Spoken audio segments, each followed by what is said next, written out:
problems, like output fluctuates substantially over very short intervals. I'll show you a picture of that in a minute. It cannot be dispatched when needed. And peak wind output tends to be at night when electricity demand is low. In the case of Texas, it's like about between 11 p.m. and 3 a.m. Not a whole lot of people up using electricity that time. And seasonally, there's also a problem, because when you have a big demand for electricity, it's in the afternoon in the summertime when there's a big high-pressure system sitting over Texas. You've got a big high-pressure system, you ain't got any wind. So also that's a problem. But storage would solve all those problems, right? Cost-effective storage would solve all those problems. Some other potential issues: that wind generators on average actually have comparatively low load factors. GWEC statistics for 2015 imply US load factors of about 31%. I notice EU about 27%. On Texas data, Texas is actually very good for wind. People may not realise, you think Texas is a big fossil fuel state, right, which it is, but it's also a big wind state. It's the biggest wind state, so over 18 gigawatts of wind capacity. And it's pretty good wind, and so the average load factor is 35.5% in 2016. And that's what I used in the above calculation. And by the way, from those calculations, 7.5%, I used that as a weighted average cost of capital. I justified that in my paper, but anyway, it's reasonable, I would say. But you'll notice that the wind has substantially lower levelised cost than nuclear. So it looks like, we ought to go to wind and storage. Okay, here actually is a picture of the bivariate density between the load factor of the wind generators measured on the axis on the right and the load on the system measured on the left. This is the Texas system. And of course what you would like to see is that ridge would go from the back right to the front left. But actually, if anything, it goes in the opposite direction. So we have this slightly negative correlation actually between wind production and load in the Texas system. And so, this creates the need for a lot of storage if you're going to use wind. And so what I did was, actually 7.5% is the middle one.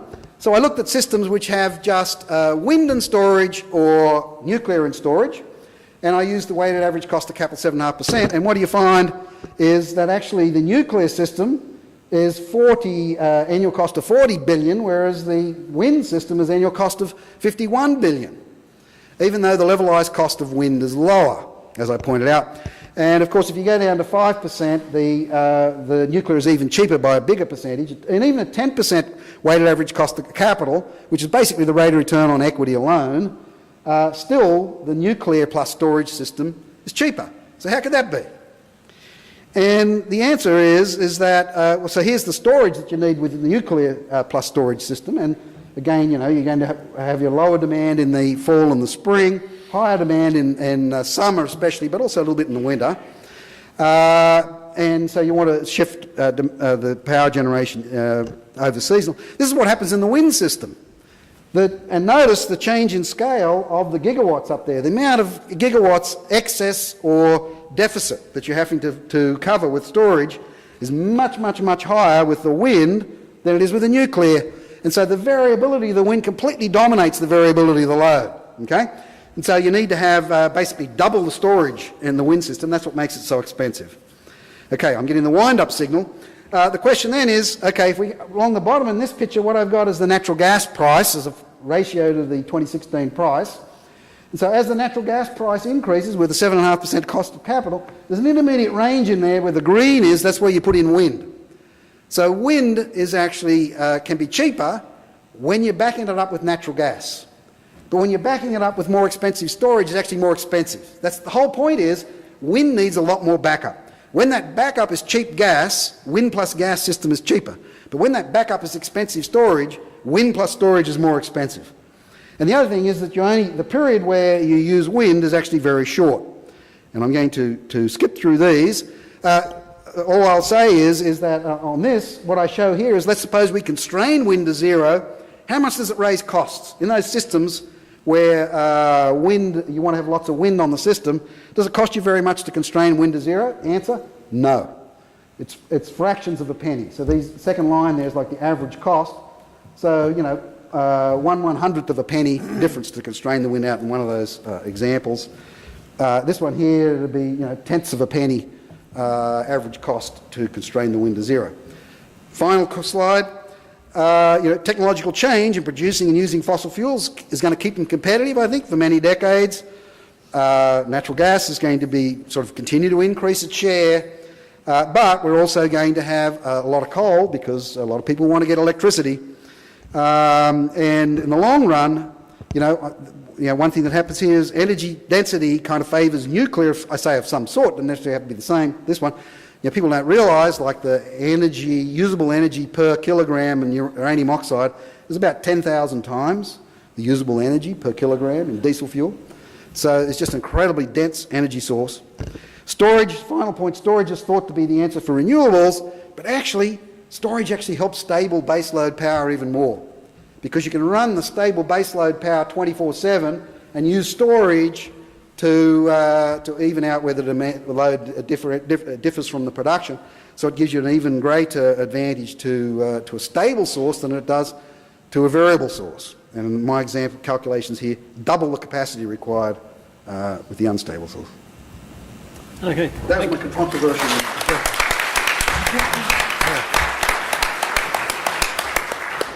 Thank you, Peter. Final speaker is Ricardo, and following Ricardo's presentation, hopefully you'll be thinking about some comments and provocative questions. Please. Okay. Thank you, Tony. Thank you for being here. I think has been this very exciting 4 days. I will continue a little bit with a presentation that I just began on Monday at our lunch with a little bit different focus, but it's coming back to energy security. That is an issue that for me has been a permanent concern, coming from a country like Chile, that we have been exposed to, I would say, severe shutdown of natural gas coming to the country, where you in a short period of time have to replace the natural gas that feeds 30% of your power generation with oil, from a country where you face a severe earthquake and you wake up after the earthquake and most of the distribution lines in the area are in the ground. You lose many power plants, you lose transmission lines. So for us, energy security, I think, is an issue that has become of great concern. After the 2010 earthquake, I remember a meeting with Nobu Tanaka, who was the director of the International Energy Agency at that time, and that was a period where Chile was just getting in, becoming a member of OECD. So we are in the process of getting, I think, in love with the International Energy Agency, so we were applying to the International Energy Agency, and I asked Nobu if they were able to do a security assessment of the Chilean energy sector. And he told me, yes, we can do that. We do oil, gas security assessment.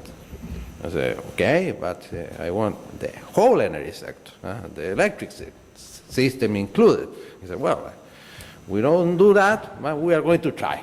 And that was the first, I think, energy security assessment that they did for a country, taking oil, gas, the whole power sector, and was a very useful guideline for policy decisions that were taken later on in the government. Okay, so we were talking about energy security. We know that it's an issue that cut across a number of global issues. We have had many presentations on energy security here in the conference, very good presentations. We have here that is an issue that goes from macroeconomic issues down to micro issues to energy access. And here I am identifying some key non-resources challenges and threats to energy security, particularly related with people's preference and also related with human decisions. Okay, so because we have also some other threats to energy security that can come, for example, from the threat of an earthquake, of a hurricane that you can have, but these are threats related with preference and humankind decisions. And we have certainly the threat of don't look at it negatively, but the threat of civil society, where we are more educated, more powerful, the society is more connected, so the people is expressing an increasing concern regarding environmental issues. And that concern can go up to the point that many times you cannot develop some projects. And in Chile we experienced, I would say, in the early this decade, 2010 up to recently, many projects that were in the process of being built, coal power plants, that finally none of them were constructed because the civil society, the people said, we don't want to have a coal power plant. So that is a real threat to energy security, in the sense that the number of alternatives that you have, and the number of energy sources that you can use to provide electricity, for example, is being reduced by people's preference. The second certainly is the threat of climate change, the threat for fossil fuels. There are some skeptics that believe that this is not true. Well, I am on the side of those that believe that certainly we have an effect on the climate, and as awareness is growing up, that also can be a threat for fossil fuels. Also, the countries that have signed COP21, they are making a compromise to reduce CO2 emissions or to mitigate CO2 emissions. So certainly that also is constraining the number of alternatives that you will have to satisfy your energy needs. Another threat for energy security is market manipulation, price manipulation, and I love market economy and I love competition, but certainly when you have cartels that manipulate prices, that create problems to energy security, where you will be paying a much higher price for a product that in a competitive market should be much lower, and eventually in a more secure supply. So that is another issue, and that happens in general when you are locked in with that particular technology that you cannot replace in a short period. Other threat to energy security come from conflict and violent scenarios. There is a paper by Sarah Peck, very interesting, where she has estimated that countries with oil are twice as likely to experience civil war as those without it. So if you are an oil importing country, you are very exposed to the effects that these conflict and violent scenarios can have on the market. We know, for example, the country with the largest oil reserves in the world, the case of Venezuela, it's a mess. It's a mess, and oil production has been coming down, and that creates certainly problems for a country that would secure supply of imported energy. Then the threat of fossil fuel subsidies, bill collection, non-technical energy losses, and sabotage of infrastructure. There is an APEC work going on to remove inefficient fossil fuel subsidies, and certainly fossil fuel subsidies increase consumption and create a greater dependency on imported oil if you are an imported, or reduce the revenues that the country can get if that is an oil exporting country. Certainly sabotage is another threat for energy security, and non-technical energy losses is also a big threat because the companies or the government, somebody will have to pay that bill, and that becomes very complex. And there are places, if you look at non-technical energy losses, countries that have non-technical energy losses in their grids that go up to 80%. So you put 100 megawatt hours in the grid, and you will get paid only for 20. So that's our big problem for energy security. And finally, I would say investor risk and business environment. You need investment. You need foreign direct investment to come to many countries that want to build infrastructure. And when you look at risk ratings, many countries are in very bad shape in terms of the risk rating, and that increases interest rate cost. So certainly energy security is affected when you are facing a country with very bad business environment.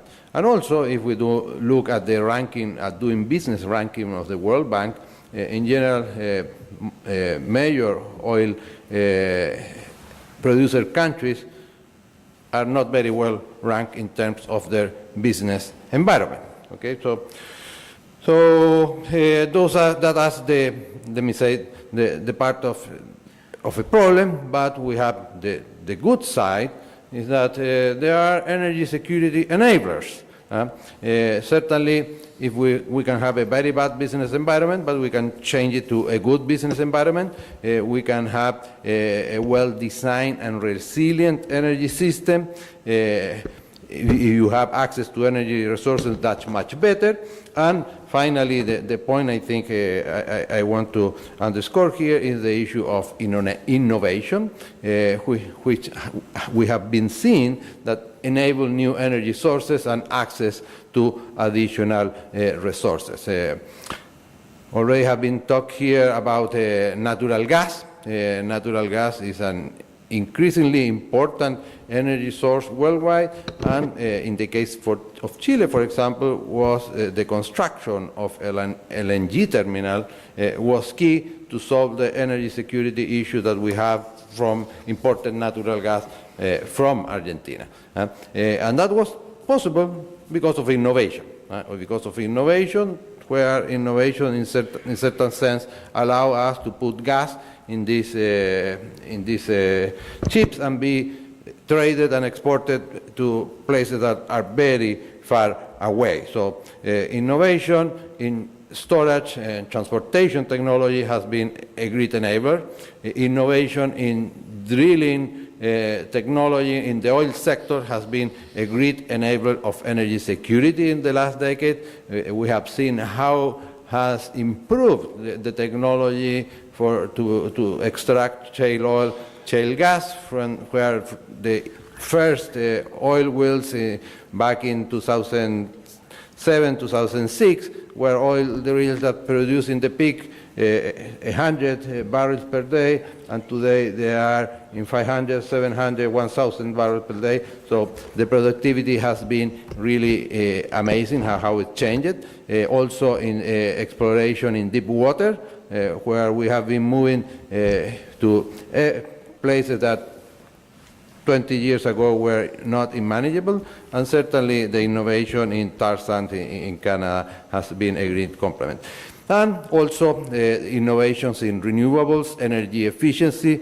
We have seen huge changes in the last decade here, where in the case, for example, of combustion engines, there have been huge improvements in their efficiency. Also, we are seeing huge reduction in the cost of batteries for electric vehicles, and also a huge increase in the capacity of the batteries. So today, we have here in this conference that the number of electric vehicles is increasingly exponentially worldwide. There are still a tiny number of vehicles that are being sold, but certainly is something that is moving up very fast, and maybe we will be surprised if we see a phenomenon similar to the one that happened with a mobile telephone. And certainly the innovations in solar and wind technology, where in less than a decade the price of a solar photovoltaic has become to be a third of what it was in 2010. So there are huge innovation, huge cost reductions, so there is a huge change in the energy sector in that sense, and also the increasing awareness of the countries in energy efficiency, where today you have about 146 countries by the end of 2015 who have defined and set energy efficiency targets. So all this technological change that is improving energy security is an issue that has also called the attention of CNA, the group of retired general officers from the U.S. Army, Navy, and Force, and they have just a couple of weeks ago published a document where they called the attention regarding the importance of renewables and innovation in the energy sector as a great enabler of energy security. And if you look at the document that is from this month, early this month, in the introduction they say, well, as new energy options emerge to meet global demand, nations that lead stand to gain. Should the U.S. sit on the sideline, it does so at considerable risk to our national security. We identify advanced energy as a national security priority, and we find that U.S. energy stance centered on fossil fuels should not delay our planning for development of an investment in advanced energy systems at home and abroad. So innovation, and what we have seen in this conference, many presentations of new technologies and how these new technologies are changing, are evolving, and they are being applied in different conditions, is something that is very healthy for the future security of energy. So the way ahead, I would say that new technologies are reshaping the energy sector, as was recently mentioned, from a centralized structure to a decentralized one. What we see is a renewed path of energy sector is innovation and disruption. The advancement of drilling and other energy technologies has allowed us access to new subsurface resources, and also the innovation that is taking place on renewables is allowing us to harness energy from the wind, sun, oceans, among others. All this is changing, has created change in the geopolitical balance, and certainly they have come with new challenges, as has been recently mentioned, where we will need greater communications, or how we integrate more the system, where we are going to see a larger number of participants in this system. And all of these need a clear leadership on where investment should go, and that doesn't mean that the government should do the cherry picking on deciding what are the technologies, but certainly should give a clear path for competition between different technologies, so the winners are the ones that are developed, and not in a case where we have that price distortions or eventually extremely generous subsidies decide which technologies are developed and which are not. Okay? The government, the industry, we as a scientific community, we have a key role in the advancing of the frontier of what is feasible, on understanding the advantage, the disadvantage of the different technologies, certainly on understanding the new business models that will come with this. And I would say that the level of commitment of an economy to a low carbon economy need clarity and stable, long-standing rules. So when we talk about energy, these are long-term investment, huge investment, so they need very clear and stable rules from the side of the government. So new business model, new technologies certainly will emerge, and it will be key how the governments manage this transition, where if they do it well, they can provide a very clean path where the new technologies can be incorporated, or if they do bad, they can stop innovation and the deployment of this new technology. So at the end, I take the concern of the U.S. corps, where they, in some sense, underscore that the countries that become the front runners in this technological revolution will take the industrial lead and will become the partner of choice to satisfy energy needs of those countries that are looking how to solve their energy problem. Okay, so thank you very much.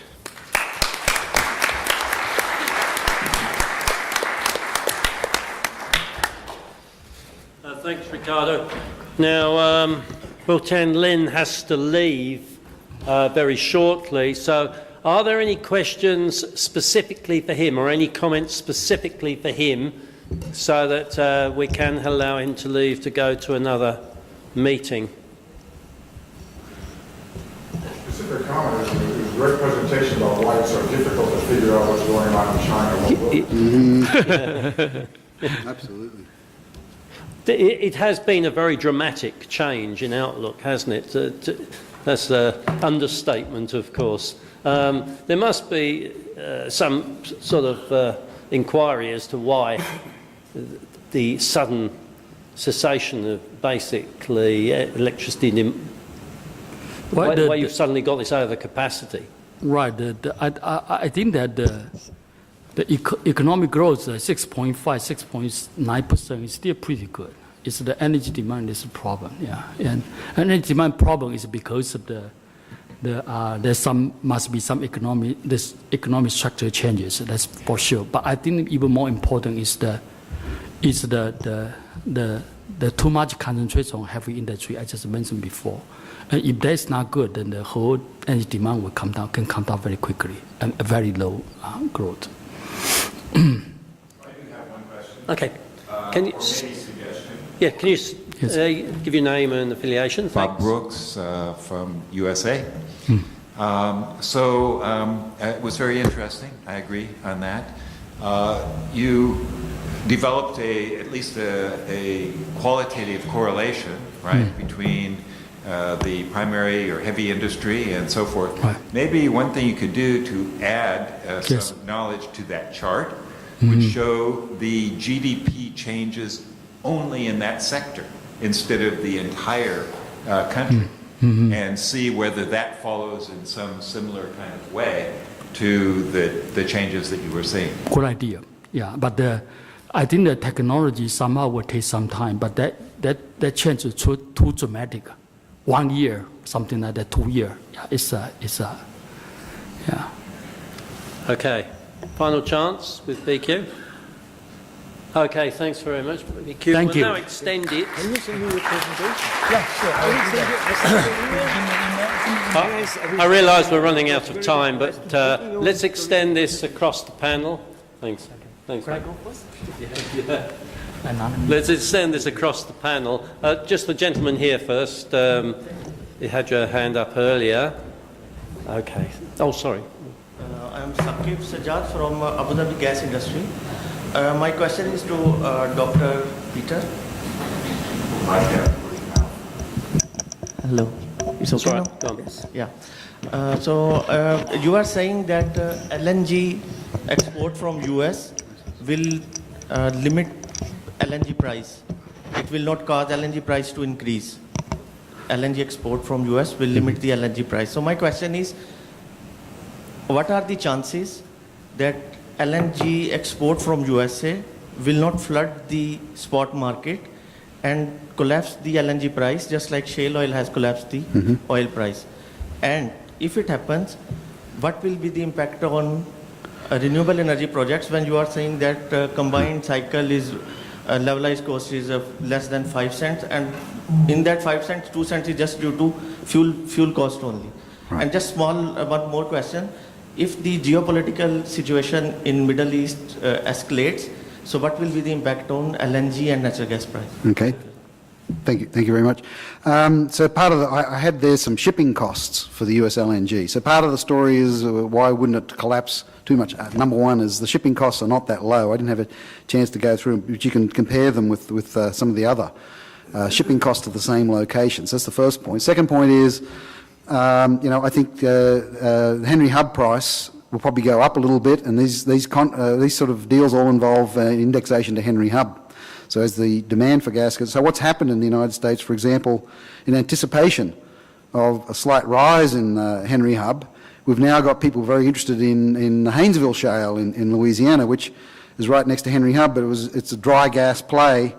People weren't interested in it after the collapse in gas price, but we've seen the developers go back into that shale now in anticipation of this. So I don't think, what they're expecting is, if anything, sort of a slight increase in Henry Hub. So you're going to have, Henry Hub indexed 115%, plus shipping costs, plus regas costs.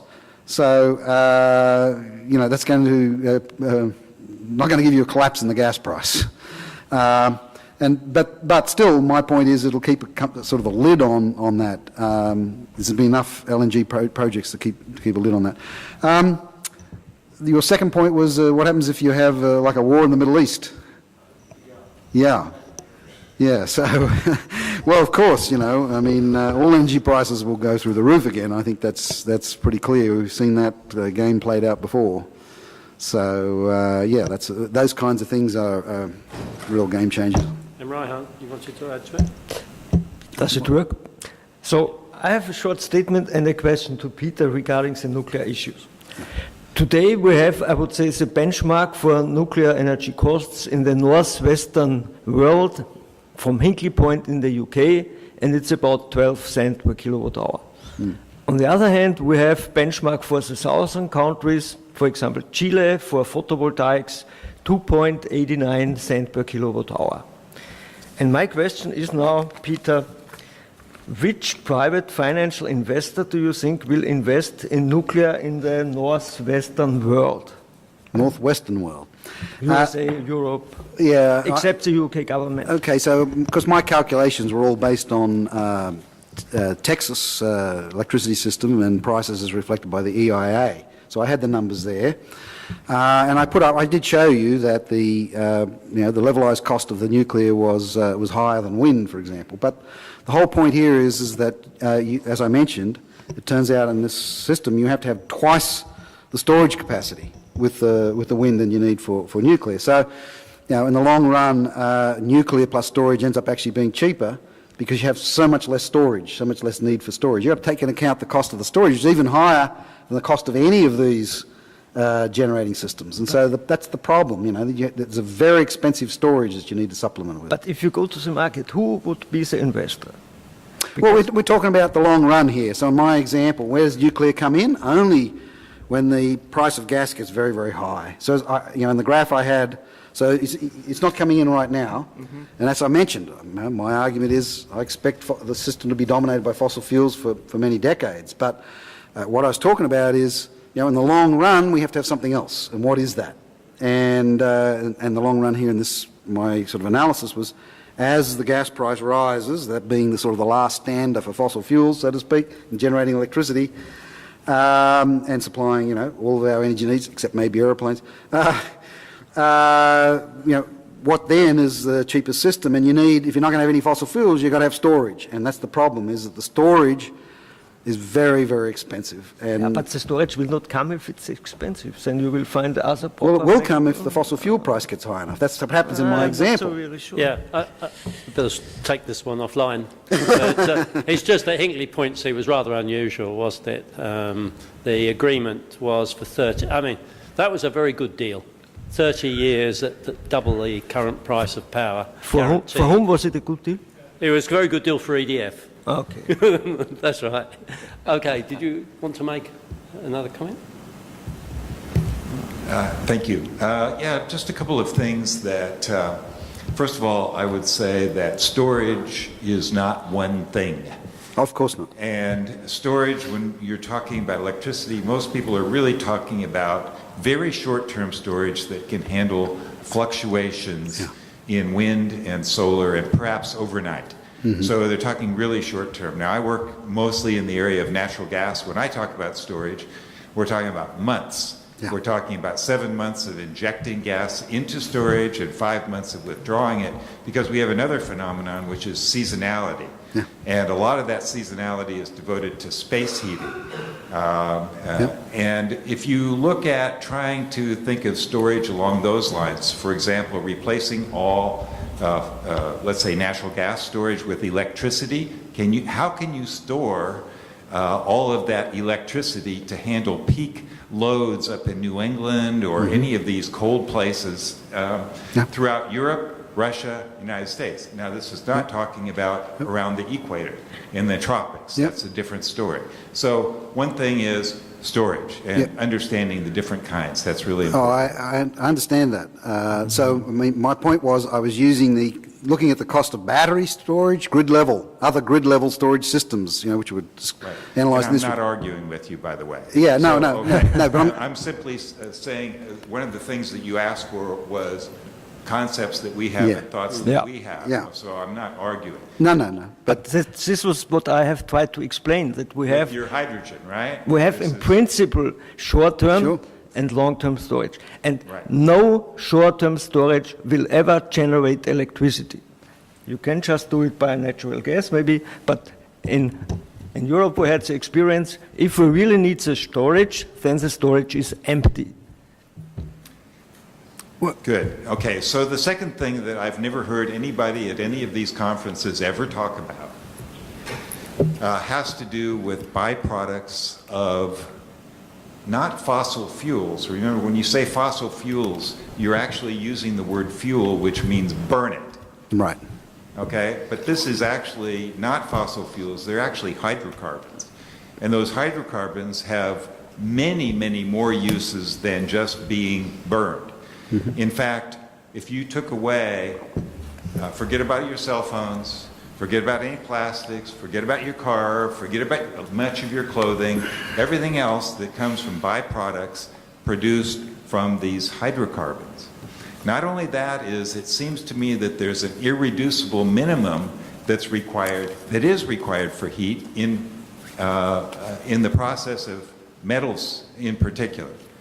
So I don't think you can replace all the heating that's involved in steel creation, steel making, and aluminum and so forth with just electricity. So all of the packaging, transport, clothing, metals, all this stuff that makes our lives actually depends on these things.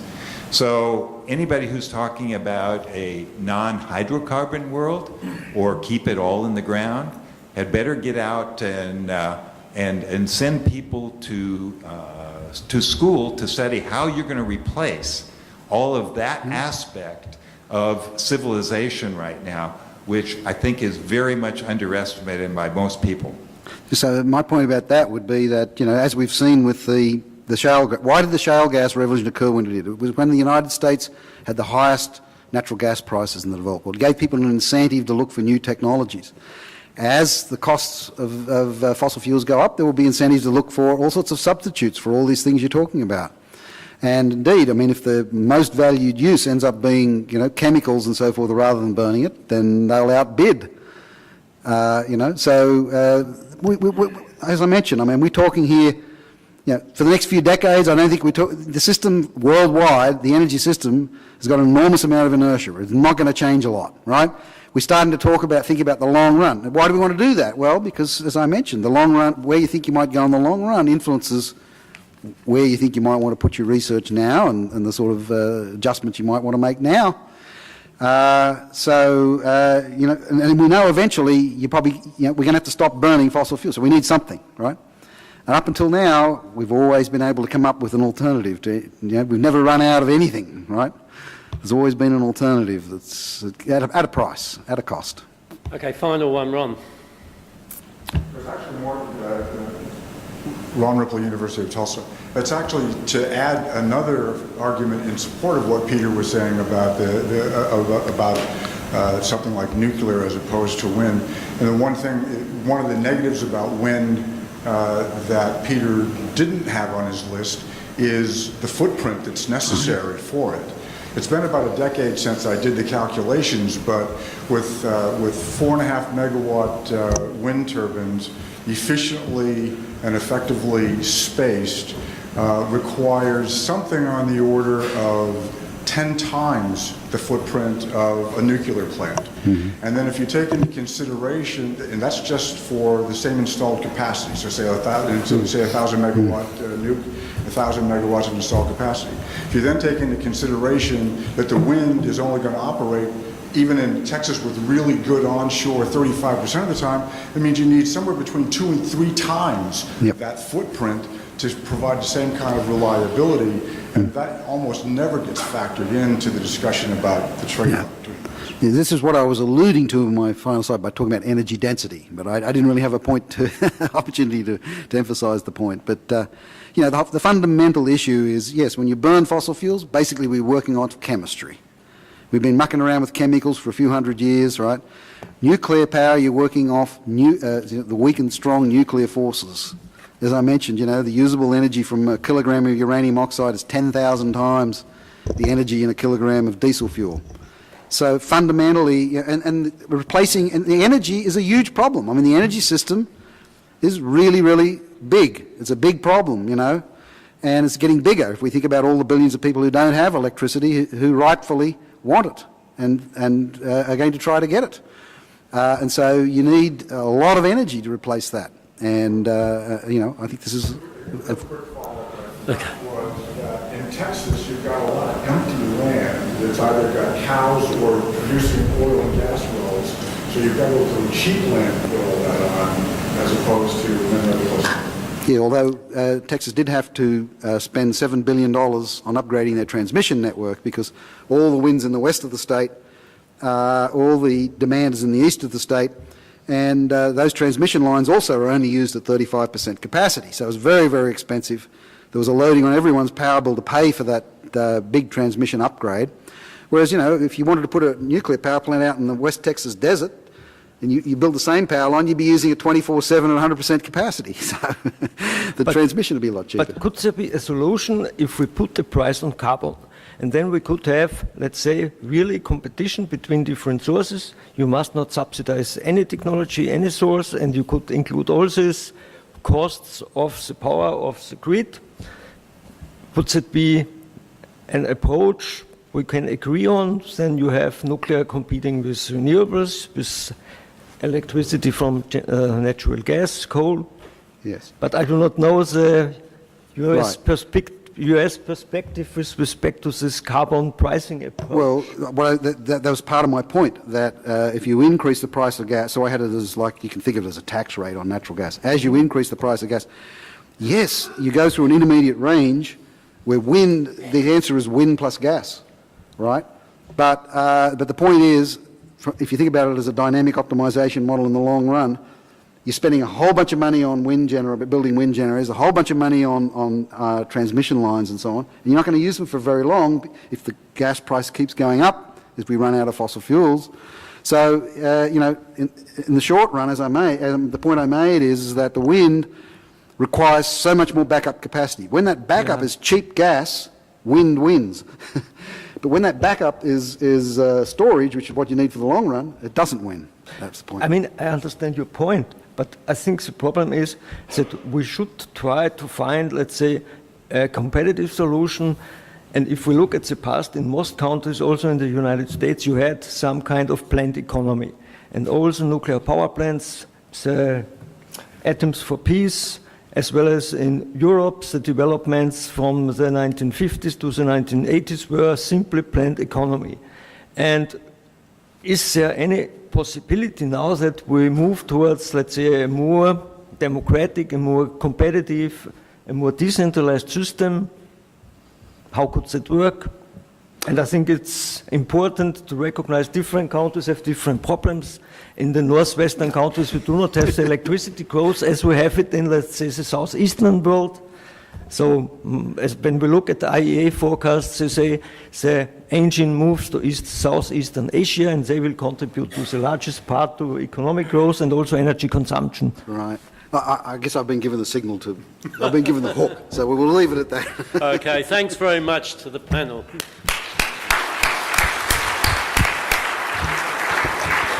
Well, it's time to say farewell. So I'll ask Ricardo, as the President of the IAEE, followed by Professor S.K. CHOU, who's the conference chair, to say final remarks and bon voyage and safe travel home.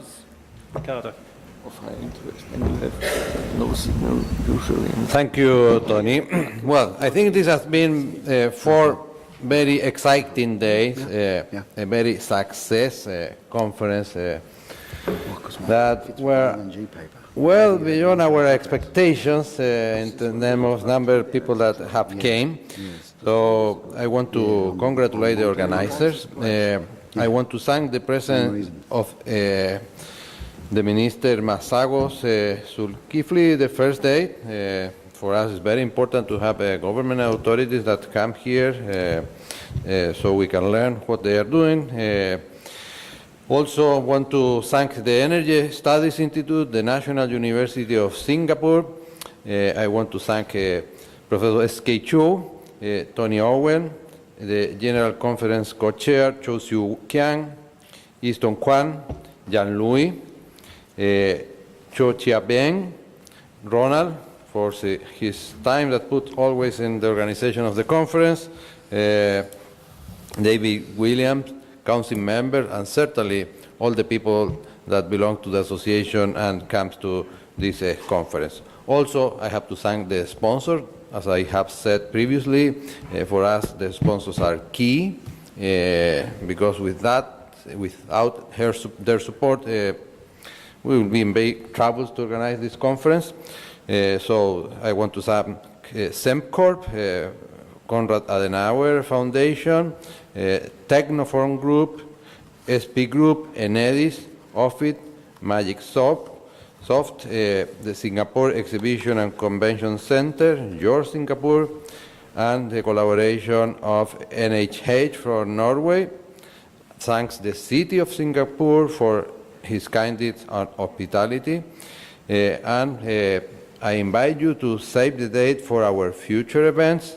I will not go through all of them, but certainly we have already booked the international conference up to 2021. So you should be happy that you don't have to think where you go, because you already have to put the date in the agenda and put it a little bit in advance, so you remember that you have to make the ticket reservation and all that stuff.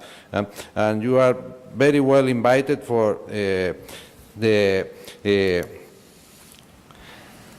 15th IAEE European Conference that will take place in September in Vienna, the second IAEE Eurasian Conference that will take place in October in Zagreb, Croatia.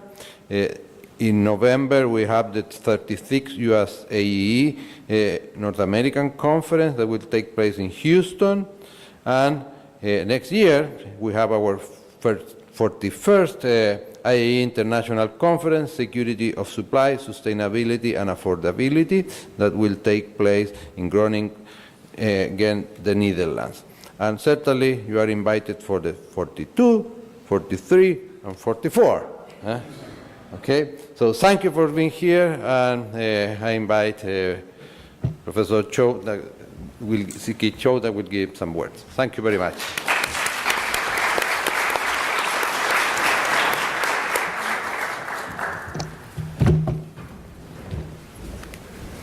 Well, what can I say? It has been 4 days of intensive interactions.